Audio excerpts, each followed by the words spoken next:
MCU.html is brought to you by the fine folks at the Cage Club Network. For all things movies, media, music, comics, and more, check out cageclub.me. That's cageclub.me.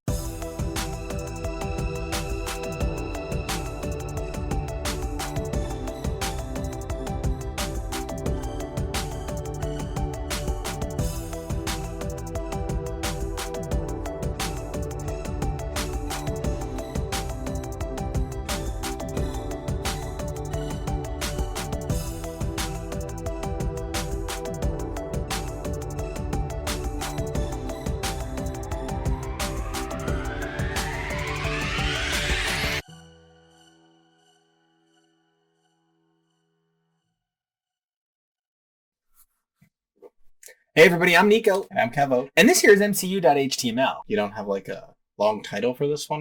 Winter Falcon Soldier number 2 Cap Man with a pep rally. There was a pep rally in this one. There was a pep rally. Now hear me out. Okay, so this was a really great moment for me. So I'm like a huge Mariah Carey fan. I promise this is going somewhere. In the course of being a huge Mariah Carey fan, one of my favorite Mariah Carey songs is Up Out My Face. And there's even this really cool Up Out My Face marching band reprise. Now, so that's kind of like the Star Spangled Man and the Star Spangled Man reprise that we got here with the pep rally. In that regard, Mariah Carey is basically Captain America. I mean, the real pep rally song is Missy, so like Gwen Stefani is Captain America because of Holla Back Girl. Gwen Stefani should be American Dream. Here, hold on. American Dream. I think Gwen Stefani already is the American Dream. No doubt. Here we are at the second episode of Winter Soldier and Falcon Captain America replacement show. I'm so excited about this show. One of my favorite things about Captain America is the duality of the character himself, that he is always these two things. Even if he is the big muscle-bound superhero, he's still like the little guy inside, because the little guy was always the big muscle-bound superhero inside. At heart. At heart. And one of the things that makes this show so fascinating is the complex duality of the Captain America identity, whether it's the idea of Steve Rogers versus John Walker as Cap, or it's the two men who sort of together represent Cap as an idea. Whether it's Sam's joy or Bucky's neurosis, they kind of are Captain America separated out. Now, by that token, John Walker gets to represent a sort of carefree asshole Captain America that Bucky could never hope to be. As important as it is to see Sam be joyous, Isaiah represents a generation of men of color who have been forgotten by their country. His rage and his pain this episode was so important for us to see on screen. If you're going to do Isaiah, do him right. I really hardcore agree with what you're saying, especially the idea that John Walker is a Captain America that Bucky can never be. And by that same token, he's also a Captain America that Sam can never be. Because Black men are not allowed to be the same joyful creatures in that kind of role that we allow jackass white men to be. Now, I will say this. For jackass white men, as jackass white men go, John Walker actually gave me something I kind of liked. Yeah. I wouldn't say he was likable or lovable, but I would say that he displayed a certain amount of humility. He expressed this notion that perhaps he recognizes the value of the shield and understands that it's not his to exactly abscond. Yeah, abscond. Yeah, okay. The actual plot of this episode was a really interesting take on the last episode in some ways. Last episode we saw Flag Smasher was this guy that's a movement. This episode, we saw that Flag Smasher are people, and they're hurting people, and they're weak people. They made it very clear that they're super soldiers. Yeah. And that was an important step. We understand that these guys are going to physically represent some sort of danger to our heroes. And I'm grateful for that. It's always so hard to find somebody capable of going toe-to-toe with somebody like a Cap or Giant Metal Arm. It's why you need an Abomination to take on the Hulk, because you need somebody at his level. And having an army of super soldiers is going to allow us to have somebody that can go toe-to-toe with Falcon's exosuit, with Bucky and his metal arm, with John Walker and the shield. And you know what? Battlestar was badass. I loved Battlestar. He cracked me up. It was nice to see even more new characters. That said, oh, we're all still here, so where the fuck is Sharon? I actually said to Nico halfway through the episode, we are not allowed to ask where is Sharon until the end of every episode because it will just be too upsetting to ask throughout the episode. Absent from this one were Sarah Wilson, Rhodey, Sharon, obviously, and Joaquin Torres was not technically absent, but he was not in nearly enough. He should be in a lot of every episode. That's just an opinion. Now, I agree with that. One of the things that I thought this episode also had that perhaps was missing from the previous episode, interaction between Sam and Bucky. You mean the Falcon and the Winter Soldier interacted in this episode? And they had chemistry from right out of the gate. Now, they've had chemistry for years on screen together, so I wasn't surprised to see them get along well. But one of the things that had me really excited was I was concerned that in a post-Captain America world, that chemistry would be distorted by the reinterpretation of the Marvel Universe and its cap vacuum, or its capium, as we're going to call it for a minute, to see that the two of them are both so about the same thing. Protect Steve's legacy by protecting people. We were able to see that these two men who are eternally at odds at each other, I mean, they are the odd couple. That's who they are. But we got to see them be one unit. And, I loved that banter. Sorry about Red Wing. No, you're not. That was really terrific. And the ways in which that they're the same.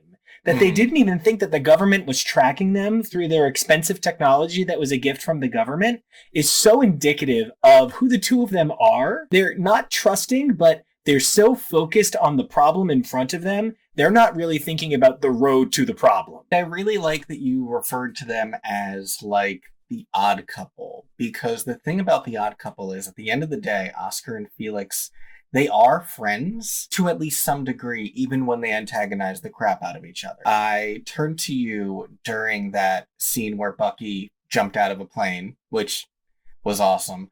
And I said right after Sam said to him, okay, head north. Like, it was just a very friendly, non-antagonistic way of addressing the fact that, okay, we're on a mission and we're being serious right now. And it's those interactions of being able to be human with each other and not just be antagonistic that make the pissing contest moments okay. It's when you let it interfere with the job. Yeah. It's specifically not heroic is the bigger issue for me. And that's what we're watching. We're watching a show about superheroes. Now, speaking of watching a show about superheroes and things that should be considered heroic, therapy is heroic. Period. I'm not even fucking around here. Therapy is heroic, and seeing these two men share a therapy session led by a woman, the power dynamic and the power shift in how we interpret superhero media now is so palpable in things like a female therapist guiding two male superheroes through coming to terms with their PTSD and the loss of identity in the face of an ever-changing world that doesn't have time for old soldiers. And I really, really love everything she's bringing to the table. It's important to suspend an amount of disbelief when you're watching a genre like this, because that's an inherent part of every genre. If you're watching a mystery, you need to suspend your disbelief that these crazy mysteries keep happening. Like, if you can't deal with that, then you can't watch Veronica Mars or Desperate Housewives. If you can't handle the drama, move off of Wisteria Lane. But there is also a degree of superheroic realism that I do appreciate, and I think it's very cool to see, especially here in this series, right after we're coming off of WandaVision, where so many of the memes have joked that Wanda needs therapy.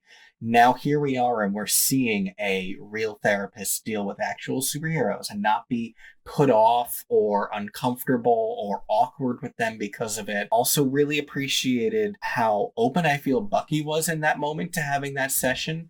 I think Sam resisted a little, but even then, it wasn't nearly the degree to which we normally see these masculine superheroic characters give pushback when it comes to talking about their feelings. Like when they had to do the soul searching exercise, he didn't leap out of his chair at the idea of having to look Bucky in the eye. Like, he did it. And that is even grumbling while doing it is coming so much further than we were maybe 10 years ago. And speaking of coming so much further, let's talk about Bucky and the Tiger picture. So, was this a thing that you had heard of, that men have tiger pictures? Yeah. It's not on Grindr, I can tell you that much. So here's what it is. It's one of those masculine identity. I got in there with like a big crazy animal. It's usually a baby though. My sister would like take pictures when she would go to the Dominican Republic with like a giant bird on her shoulder. I remember that. Right? So like I kind of feel like tigers are the something to prove of women bird shoulder pictures. Okay. And so this idea... Or dolphin pictures. Or dolphin pictures. So this idea that Bucky is like, I look at photos of profiles with tiger pictures, sort of implies that it's possible that Bucky is some kind of pan-bi... homosexual. Multisexual, Queer. Possibly. Kind of. Maybe they just program it right into his arm. It's just the arm. It's just the gay arm. The gay arm makes him do bad. So... Makes him do good. Oh, so good. The creator said that he is not looking to go down any rabbit holes, but if you want to know more, keep watching.